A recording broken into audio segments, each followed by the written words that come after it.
सबको जय जोहार। आप लोग काफी समय से हमारे सभी सामाजिक कार्यकर्ताओं को सुन रहे हैं और बहुत सारी जानकारी आपने हासिल की होगी। आपके बीच में इतनी बड़ी महिलाएं हमारे कार्यक्रम में यहाँ उपस्थित हैं, यह हमारे लिए गर्व गौरव की बात है। दोस्तों, आज 16 अप्रैल है और 16 अप्रैल एक बहुत बड़ा ऐतिहासिक दिन है। जिस तरीके से 9 अगस्त विश्व आदिवासी दिवस है, यह 1994 में शुरू हुआ। इससे पहले बच्चा, हर स्कूल का बच्चा जानता है। आज का दिन का क्या महत्व है, यह भी हमको जानना पड़ेगा। 16 अप्रैल हमारे इलाके के अंदर अंग्रेज लोग पहली बार कब आए?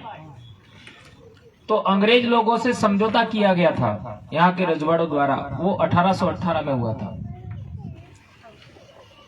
और आदिवासियों को रोकने के लिए, यानी आदिवासियों ने कोई समझौता नहीं किया।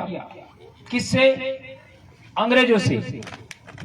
तो आदिवासियों ने आंदोलन किए और आदिवासियों को कंट्रोल करने के लिए आप लोगों को मालूम ही है, खानदेश भील पलटन महाराष्ट्र में बनी। मालवा के अंदर यानी एमपी के अंदर मालवा भील कॉर्प्स बनी और अपने इलाके में मेवाड़ भील कोर बनी, वो 1841 में बना। ये बनाने के बावजूद अब ये जो 3 रेजिमेंट बना, इसके अलावा बहुत सारी और हुई है, लेकिन आप लोग इसको समझिएगा।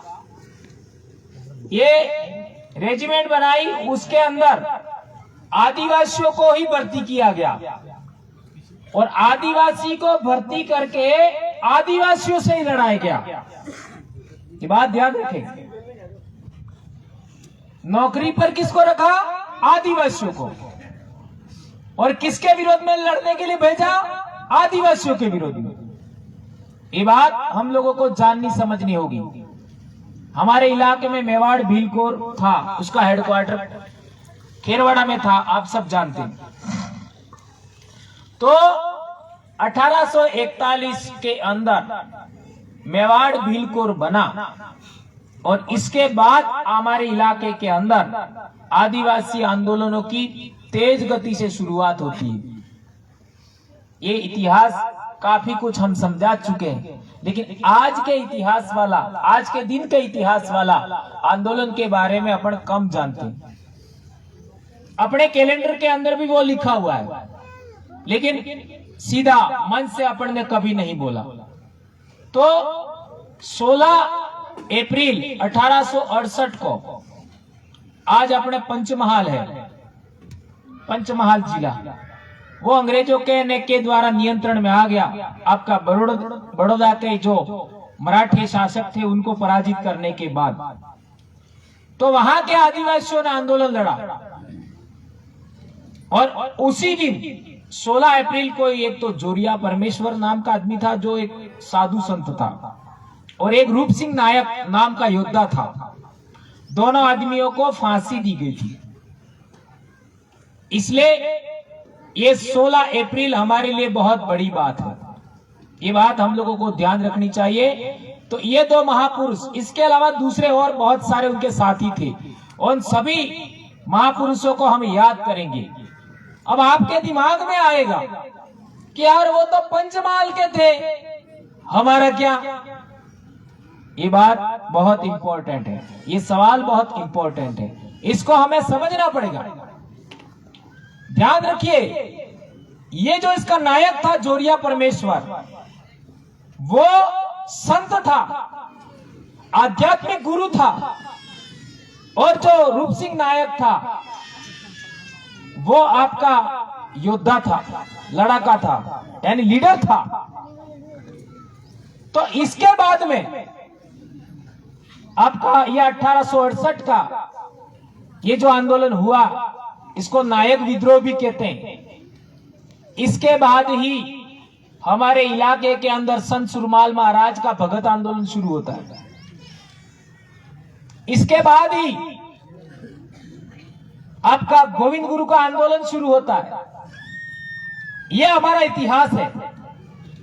इसलिए हम लोगों को यह कहना चाहिए कि यदि 1868 का 16 अप्रैल 1868 का जाम्बुगोड़ा का नायक विद्रोह, आदिवासी विद्रोह नहीं हुआ होता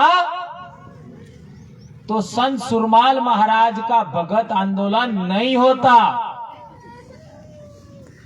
और यदि संत सुरमाल महाराज का भगत आंदोलन नहीं होता, भगत आंदोलन के द्वारा जन जागरण नहीं होता, तो 1881 का मेवाड़ के अंदर, मेवाड़ रियासत के अंदर गमेती मुखियों का दुलेव आंदोलन नहीं होता। और ये दुलेव आंदोलन नहीं होता तो संत गोविंद गुरु महाराज का भगत आंदोलन भी नहीं होता। और संत गोविंद गुरु महाराज का भगत आंदोलन नहीं होता तो पाल चितरिया भूला वालोरिया का आंदोलन नहीं होता, लिलुड़ी बडली का आंदोलन भी नहीं होता। एक क्रमबद्ध इतिहास हमें मालूम होना चाहिए। जाम्बुगोड़ा का आंदोलन कब हुआ? 1868। संत सुरमाल महाराज का भगत आंदोलन कब से शुरू होता है? आपका 1864 से लगा करके 1898-99 तक। आपका दुलेव का आंदोलन कब होता है? 1881 में। गोविंद गुरु का आंदोलन कब होता है? आपका 1913 में। पाल चितरिया का आंदोलन कब होता है? 1922 में। लिलुड़ी बदली का आंदोलन कब होता है? 1922 में। और इसको आगे बढ़ाते हैं तो हमारे रास्ता पाल का आंदोलन, कालीबाई, सेंगाभाई, नानाभाई खाट, उन्होंने क्या मांगा था? शिक्षा मांगी थी ना, उनको भी मार दिया गया। ये सभी आंदोलन नहीं हुए होते तो ये जो आदिवासियों का इलाका जहां आज की तारीख में हम लोग बैठे हुए हैं, ये इलाका शेड्यूल्ड एरिया नहीं होता। ये बात ध्यान रखो। शेड्यूल्ड एरिया किसको कहते हैं?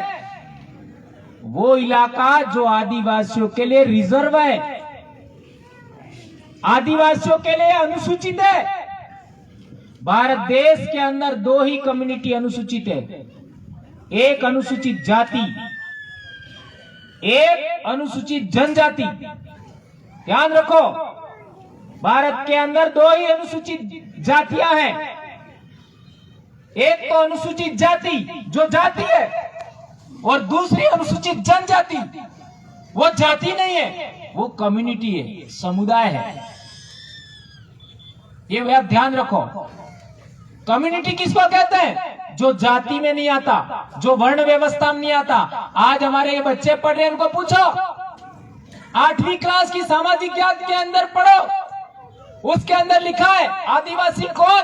7वां पाठ है आपका 3rd बुक के अंदर, उसमें लिखा हुआ है कि आदिवासी वे लोग हैं जो वर्ण व्यवस्था में नहीं आते, जो जाति व्यवस्था में नहीं आते, जो राजाओं के अधीन भी नहीं होते। ये लिखो, ये किताब है, हर एक बच्चे के, आपके हर एक घर के अंदर होगी, 8वीं क्लास की किताब। आपका राजाओं की व्यवस्था को भी नहीं मानते थे, जाति व्यवस्था में नहीं थे, वर्ण व्यवस्था में नहीं थे। ये रहा, ये है पेज क्रमांक 81-82 है, कोई शायद है ना, ये रहा, ये लिखा है, आप देख सकते हैं घर जाकर। ये बात हमें समझना पड़ेगा। तो अनुसूचित जनजाति को, यानी हम लोगों को अनुसूचित जनजाति कहा गया है, जबकि संविधान सभा के अंदर जयपाल सिंह मुंडा ने आदिवासी शब्द की मांग किया था। कई लोग अपने आप को आदिवासी नहीं कहलाना चाहते। उधर के जो आदिवासी हैं, नॉर्थ ईस्ट के 7 राज्यों के, वो बहुत बड़ी संख्या में 80-90% है। इसको आपका जनजाति क्षेत्र कहते हैं, ट्राइबल एरिया कहते हैं संविधान के तहत। वो अनुच्छेद 244(2) के तहत आते हैं, हम अनुच्छेद 244(1) में आते हैं। ठीक है, तो जो जनजाति क्षेत्र है वहां के लोग अपने आप को आदिवासी नहीं कहते, वो अपने आप को कहते हैं इंडिजिनस पीपल। इंडिजिनस पीपल, उनके एरिया को ट्राइबल एरिया कहा जाता है संविधान में, और हमारे इलाके को अनुसूचित क्षेत्र कहा जाता है। तो बात ध्यान रखिए, भारत में 2 जातियां, एक अनुसूचित जाति, एक अनुसूचित जनजाति, यही अनुसूचित है। और यह अनुसूचित क्यों है, इतना लंबा मैं खींचना नहीं चाहता, लेकिन एक बहुत बड़ी बात यहां पर निकल के आती है कि केवल आदिवासियों के लिए अनुसूचित क्षेत्र मिला है, ये दूसरे किसी को नहीं दिया। केवल आदिवासियों को अनुसूचित क्षेत्र मिला। और वो अनुसूचित क्षेत्र क्यों मिला? जहां जहां आदिवासियों ने अंग्रेजों के विरोध में लड़ाई लड़ा, जहां जहां आदिवासियों ने अंग्रेजों के विरोध में लड़ाई लड़ा, उस इलाके को अंग्रेज लोगों ने शेड्यूल्ड एरिया बनाया। ये बात आप 1874 का शेड्यूल्ड डिस्ट्रिक्ट एक्ट में भी पढ़ सकते हैं। अभी आपका अनुसूचित जनजाति आयोग है, उसकी वेबसाइट पर भी मिलेगा। आज की तारीख में ट्राइबल मिनिस्टर होता है, उसको भी मालूम होता है, उसकी वेबसाइट पर भी मिल जाएगा। हमारे यहाँ के एक एमएलए साहब है, वो भी ट्राइबल मिनिस्टर रहे थे। क्या नाम है? नंदलाल जी। नंदलाल जी। सरनेम क्या है? डिंडोर। डिंडोर, बराबर है? मीणा है? डिंडोर। हमारे उधर राम प्रसाद जी भी डिंडोर है, वो भील है। अब ये पहली बार हमारे विद्यार्थी मोर्चा चुनाव जीता था, भील प्रदेश विद्यार्थी मोर्चा। यहाँ पर भी भील प्रदेश विद्यार्थी मोर्चा के बच्चे हैं। कौन कौन है बच्चे? खड़े हो जाओ जरा। विद्यार्थी मोर्चा के जीते हुए नहीं, जो विद्यार्थी मोर्चा में है।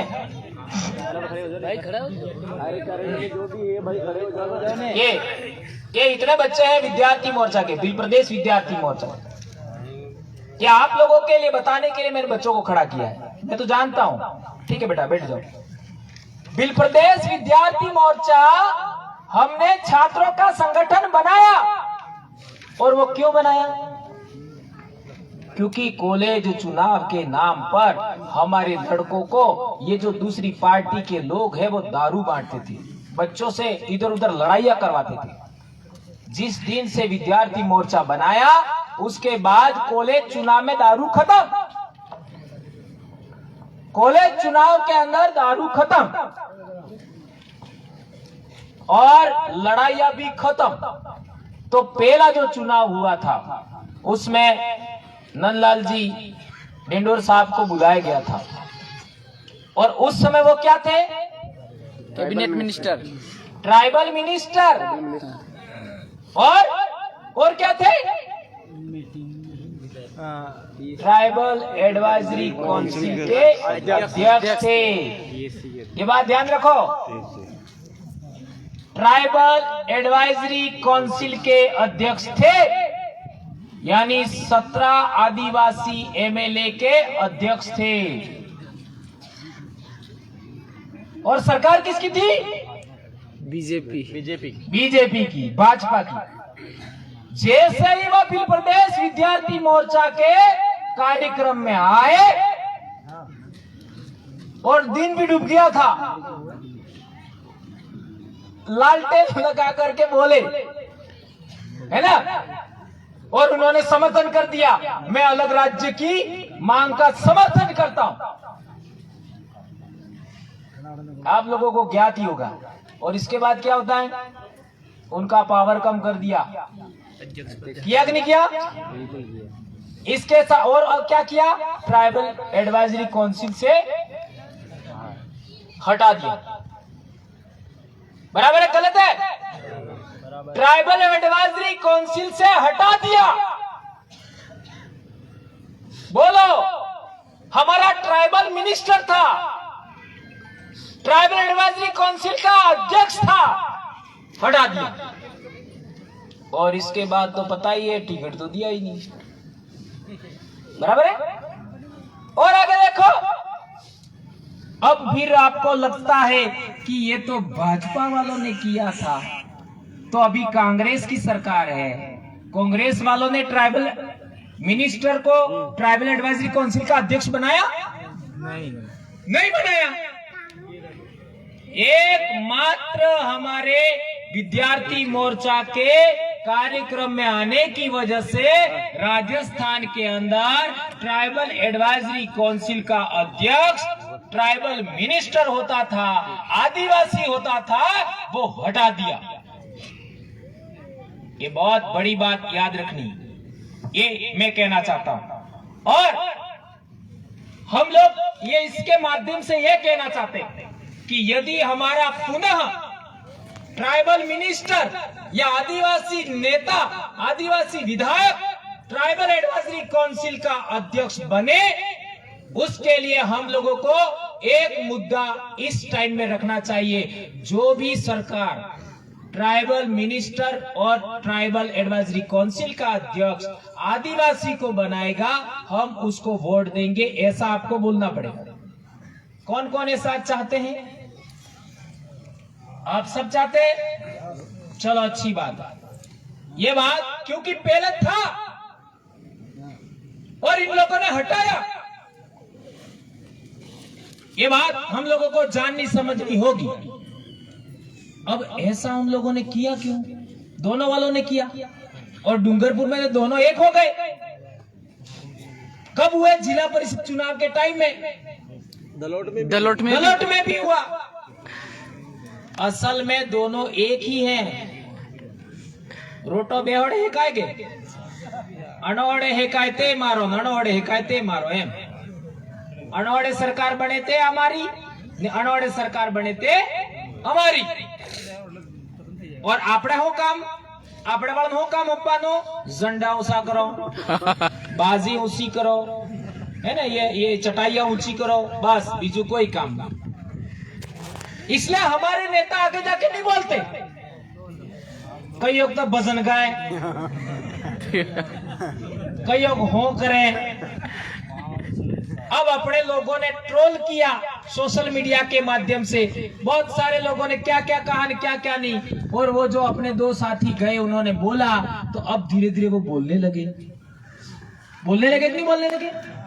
तो हमारे जो लोग नहीं बोलते थे, इट मीन्स ये नहीं है कि आनंद मोड़ो ने तो पहली बात तो उनको वो जानकारी दी नहीं जाती है जो बोलना जरूरी होता है। दूसरी बात है, उनको बोलने दिया नहीं जा रहा था, पर इनको समझ में आया अब नहीं बोलेंगे तो भी कुर्सी जाने वाली है, तो भी कुर्सी जाने वाली है। और हम ये कहना चाहते हैं कि हम जो मुद्दे खड़े कर रहे हैं वो नहीं बोलोगे तो भी कुर्सी जाएगी, ये कहना चाहते हैं। जो आदिवासी परिवार मुद्दा उठा रहा है, वो जब तक नहीं बोलोगे तब तक तुम्हारी कुर्सी सुरक्षित नहीं रहेगी, ये तय है। ऐसा ताबीज बना दिया है। और एक ताबीज बनाने वालों कौन है? ये जादूगर है ना। ये बात हम लोगों को समझना है। बहुत पूरी जिंदगी लगाया, समझ करके पूरे समाज को बचाने के लिए योजना बनाई, और इस योजना को आज सब लोग पसंद कर रहे हैं। देखा भी, अब तक हम केवल आदिवासियों के बीच में बोलते थे, और हमारे एससी भाई भी हमारे साथ नहीं आते थे। हमारा एक एससी का सीट था रिजर्व हमारे इलाके में, हमको चुनाव लड़ने के लिए एससी का भाई नहीं मिला। आप सोच सकते हैं हमारे इलाके में। और ये हमारी कार्यक्रम देख देख करके, ये सुन करके, अभी जयपुर के अंदर बहुत बड़ा SC ST का आपका कार्यक्रम हुआ, लाखों लोग आए, वहां अपन को इनवाइट किया। एक भी आपका पूरे 30 से 40 बसें गई थी अपने उदयपुर संभाग से, किसी SC भाई को नहीं बुलवाया। उन्होंने SC भाइयों ने कह दिया हमारे तो भंवरलाल जी के अलावा किसी को बुलवाया नहीं।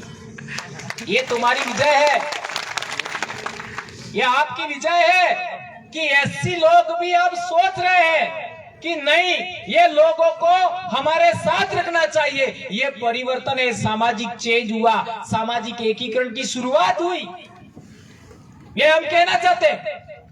और कल परसों ही 14 तारीख को अहमदाबाद वो भी आए थे, उन्होंने भी निमंत्रण दिया और वहां केवल 2 वक्ता थे, एक उनका और एक अपना, और हम तो मुश्किल से 100 जने थे वहां, इससे ज्यादा नहीं होंगे, और दूसरे नहीं पहचानते हो तो नहीं पता, लेकिन हमारे साथ थे वो 100 जने थे।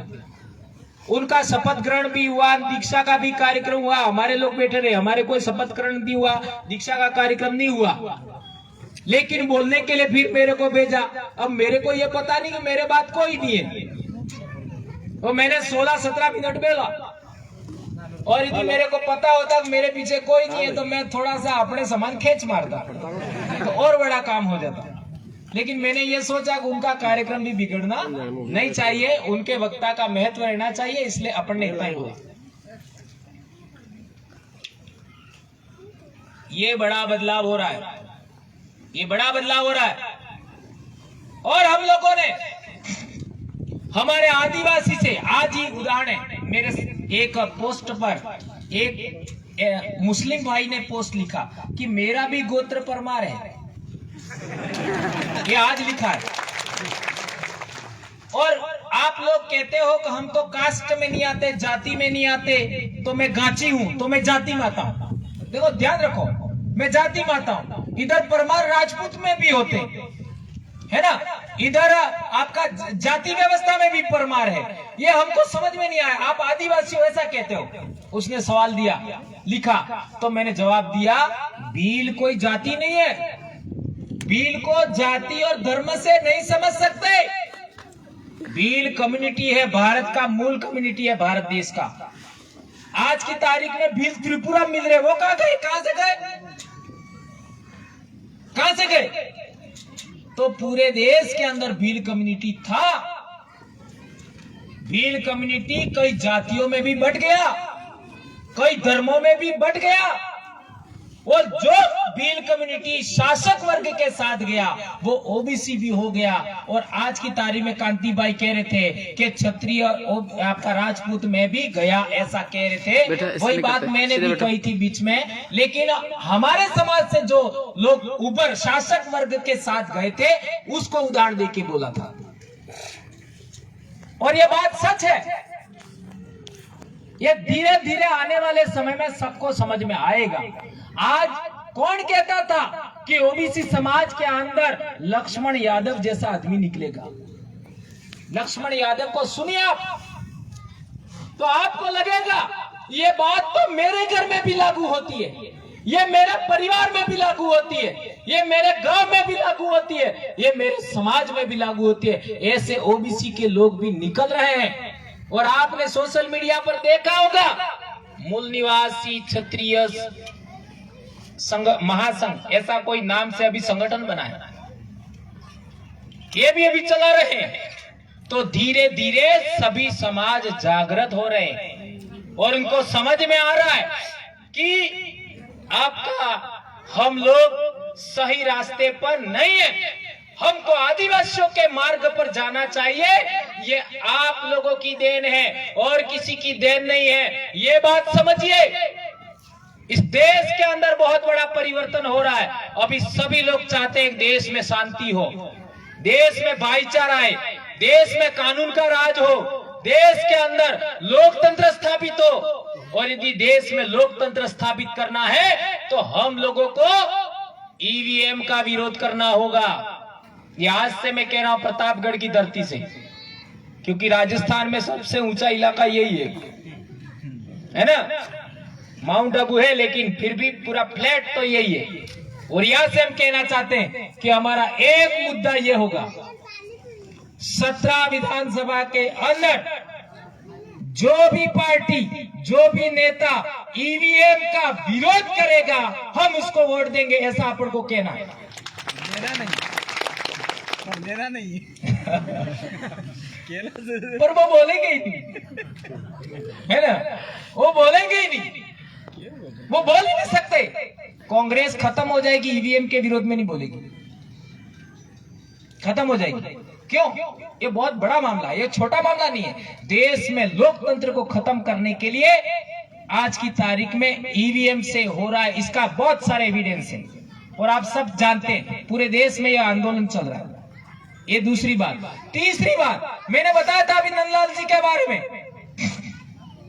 कि वो ट्राइबल एडवाइजरी काउंसिल के अध्यक्ष थे और ट्राइबल एडवाइजरी काउंसिल में 10 एमएलए भी इस जाजम से चले गए ऊपर, तो ट्राइबल एडवाइजरी काउंसिल में प्रस्ताव पारित होगा।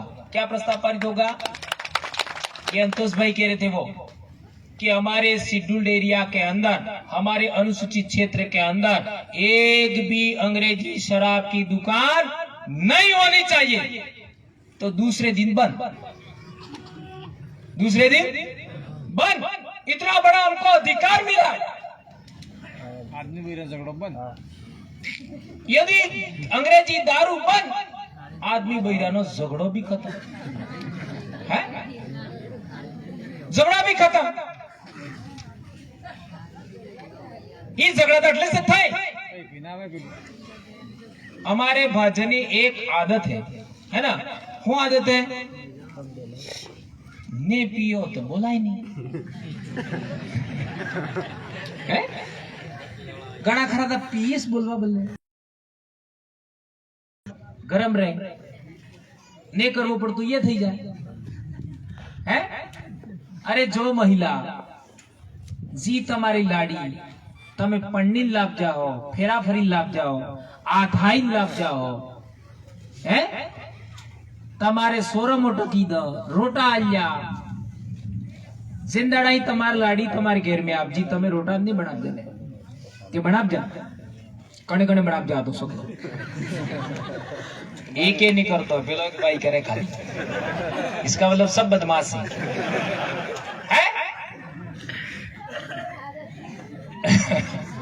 इतनी बड़ी बात, इसके बावजूद भी हम दारू पी करके या कुछ भी करके हमारी महिला को, हमारी पत्नी को हम लोग गाली दे, मारपीट करे, ये बहुत अच्छी बात नहीं है, गलत है। तो हमें मिसाल की तो है मलेस नहीं तो पीएंगा की। कई लोग कहते हैं गुटके मत खाओ, गुटका मिलेगा ही नहीं तो खाएगा क्या? पाना खाए हो अरे वो भीग रहा है इसलिए खा रहा है। और एक गंभीर बात है, गुटखा लोग क्यों खाते हैं? कई आदिवासी लोग हैं हमारे, उनका दांतों की बीमारी है, दांतों की पायरिया, वो फ्लोराइड की वजह से होता है पायरिया। वो पायरिया होने की वजह से आपका दांतों में ब्लड आता है और उस ब्लड को कम करने के लिए या फिर आपका थोड़ा सा राहत लेने के लिए कई लोग गुटखा खाते हैं, कई लोग तंबाकू खाते हैं। पर इसका भी इलाज है। क्या इलाज है मैं आपको बताना चाहता हूं।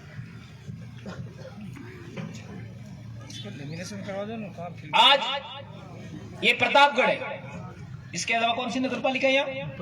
दलोट बना रहे हैं, दलोट बना रहे हैं ना। आप प्रतापगढ़ का रेफरेंस देख लो। प्रतापगढ़ में पानी क्यों आवे पीवानो? जाखम डैम, जाखम डैम से, बराबर है। जाखम डैम में ऊपर जमीन के ऊपर पानी है, ध्यान रखो।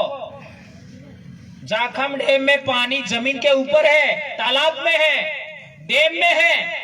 उसके अंदर मछली भी है, उसके अंदर कछुआ भी है, उसके अंदर आपने पेलो हो के हाथ पानी वालो डिंडो हाफ जो भी हमारे कुड़ब्यूम के ये है, बेदुए है, केकड़ा है, डेटका, केकड़ा सब है। और फिर पेड़ पौधों के आपका वनस्पति यानी आपका पत्तियां भी उसमें गिरती हैं, तो वो सड़ गल करके वो पानी में रहते हैं, तो वो मूत्र विसर्जन भी करते होंगे मल विसर्जन भी करते होंगे। उन सब से मिल करके क्या बनता है? मिनरल बनता है, मिनरल्स। सही बात। और वो मिनरल्स हमारी बॉडी के लिए जरूरी होते हैं। मिनरल हमारी बॉडी के लिए जरूरी होते हैं, तो वो पानी साफ करके शहर में आता है और वो लोग पीते हैं। और हमको कौन सा पानी पिलाते हैं? हैंडपंप का, बोर का, यही ना। और पूरे आदिवासी इलाके में हैंडपंप को लेकर मारामारी चल रही है। हर आदमी चाहता है मारे घेर में हैंडपंप लगी जाए, और गणखरन तो एम विचारे के मारे रोटा बनानी हैंडपंप कूद रही है। ऐसा हालत है। अब बताओ मेरे को, हैंडपंप के अंदर मछली है, कछुआ है, केकड़ा है, मेंढक है, वनस्पति का अंश है? नहीं है। और पानी भी नीचे से आता है। और फ्लोराइड क्या होता है? नीचे ही जाता है, ऊपर से नीचे जाता है। तो वो फ्लोराइड वाला पानी है, वो ही हम पीते। और फ्लोराइड वाला पानी पीने की वजह से हमारे ये घुटनों में दर्द होता है, जॉइंटों में दर्द होता है, दांतों में पायरिया होता है, इतनी बड़ी बीमारी हो रही। इसका समाधान आज तक किसी ने करने का कोशिश नहीं किया। इसलिए हम लोगों ने एक मुद्दा बनाया कि आदिवासी इलाके के अंदर जितने भी बांध हैं, जितनी भी नदियां हैं, उनके पानी के अंदर हमको आरक्षण मिलना चाहिए। ये कोई माई के लाल के बोलने की हिम्मत है क्या? या काब्रोस बोली सके? कोई नहीं बोली सके। ये थमन थोड़ो का हाड़ो बल्ले के दो, थमन कहवाना अधिकार नहीं है ना। पानी के अंदर आरक्षण होना चाहिए, तो हमको भी वो जमीन का मीठा पानी मिलेगा, हमको भी पानी मिलेगा। तो हमारे खेत खलियान वो है आपका, उसमें आपका सब्जी भी मिलेगी, घास होगी तो पशुओं को भी मिलेगा चारा, दूध मिलेगा, खट्टी छाछ मिलेगी, दही मिलेगा, फल फ्रूट्स मिलेंगे। और यही बेचेंगे तो हमको आवश्यकता का पैसा भी मिल जाएगा। तो हमारे लोगों को बच्चे सहित, पत्नी सहित आपका किसी शहर में रोजगार के लिए जाने की जरूरत नहीं पड़ेगी। अहमदाबाद नहीं जाना पड़ेगा, शहर में नहीं जाना पड़ेगा, हमें हमारे गांव के अंदर रोजगार मिलेगा। ये बात कहनी है आपको। अब की बार ये एक बड़ा मुद्दा होना चाहिए कि आदिवासी इलाके के अंदर जो नदियां हैं, तालाबें हैं, डैम है, उसके पानी में आरक्षण देगा, उसकी बात करेगा, उसी को हम आरक्षण आपका वोट देंगे। ये बात हमको कहनी पड़ेगी। ये बात आपको आने वाले समय में कहनी है। एक बहुत महत्वपूर्ण बात है कि मैं बार बार बोलता हूं, हमें शासक बनना है, शासक वर्ग बनना है। तो हमारे यहाँ का राजा कौन था? बाबरिया भील। बाबरिया भील यहाँ का राजा था। बांसवाड़ा का कौन था? बांसिया भील। डूंगरपुर का कौन था? डूंगर भील। उदयपुर में कौन था? उदा खराड़ी, उदा भील। तो हमारे पूर्वज राजा थे।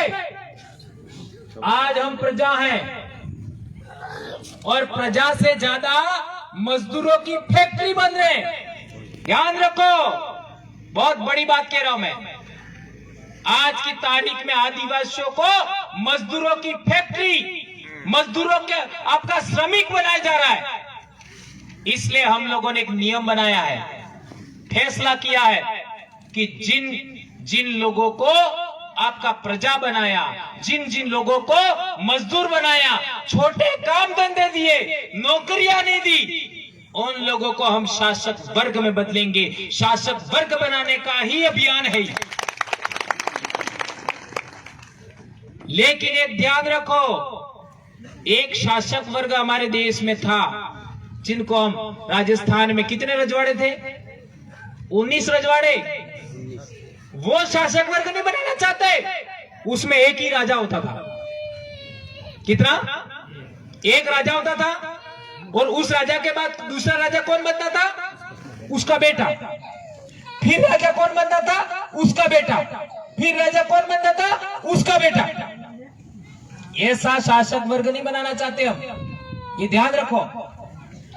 यदि वो प्रणाली सही होती तो वो ये आपका मुस्लिम लोग बाहर से आए, उनसे हारते नहीं। એનો મતલબ હેતા મુસલमान बाहर तक नहीं आ जाए। जो आक्रमणकारी मुस्लिम मध्य एशिया लाइन से आए उनसे हारते नहीं, इसलिए वो शासन प्रणाली भी हमारे लिए सही नहीं है। हमारी एक और शासन प्रणाली भारत में हुआ करती थी, वो आज भी पालों में जिंदा है। पालों में, पाल समझते हो? ये अपना यहाँ सोडलपुर की क्या नाम है? सोडलपुर है। ये भी एक जमाने में पाल हुआ करता था। पाल के अंदर 12 ही फले होते हैं और प्रत्येक फले का एक मुखिया होता है जिसको गमेती मुखी कहते हैं। और पाल का सर्वसम्मति से भी एक मुखिया होता है, वो पाल भी गमेती कहलाता है। वो डायरेक्ट आसपास का जो राजा होता था उससे बात करता था, इसके अलावा किसी को बात नहीं करता था। ये हमारी व्यवस्था थी। तो भारत के अंदर आज से 2500 साल पहले लिच्छवी गणराज्य था, लिच्छवी गणसंघ था। उसके अंदर 7707 राजा थे। कितने? 7707 राजा लिच्छवी गणसंघ में थे। ये प्रणाली हम लाना चाहते हैं, वो एंशिएंट इंडिया का, प्राचीन भारत का गणतंत्र था, लोकतंत्र था। पूरी दुनिया के अंदर आदिवासियों ने ही लोकतंत्र दिया है। ये लोकतंत्र भारत भूमि की मूल शासन व्यवस्था है। ये गणतंत्र शासन व्यवस्था में आदिवासियों का इस देश को विरासत है, उसको हमें पुनः विकसित करना है। इसलिए मैं कहना चाहता हूं कि मैंने कहा था कि आदिवासियों को शासक वर्ग बनाना है, तो हमें कैसा शासक वर्ग बनाना है? ये 7707 राजा वाला। उसका प्रणाली क्या था उस पर अभी बात नहीं करेंगे, आप हिस्ट्री में पढ़ सकते हो। उसी सिस्टम के आधार पर हमने सीसीसी बनाई है। सीसी नहीं, ठीक है, समझी गया तुम्हें, समझ में आ गई। और उसी तर्ज पर डीसीसी बनाई है, उसी तर्ज पर बीसीसी बनाई है। कई लोगों को समझ में नहीं आया हूं द्रगड़ जो है ऐसा क्यों किया है, ये अब धीरे धीरे समझ में आ रहा है ना, कि वास्तव में ऐसा क्यों किया गया था। अब धीरे धीरे समझ में आता है। अपने 2 से 4 डीसीसी की मीटिंग प्रतापगढ़ में हो चुकी है, आपको मालूम होगा, ठीक है ना। डीसीसी को सर्वाधिकार है, ध्यान रखो, सर्वाधिकार। लेकिन ना प्रतापगढ़ वाला हमारे तो अलग ज करवो है एमने सालेगा, इसके लिए सीसीसी बनी हुई है, ठीक है। ये बात हमको समझना होगा।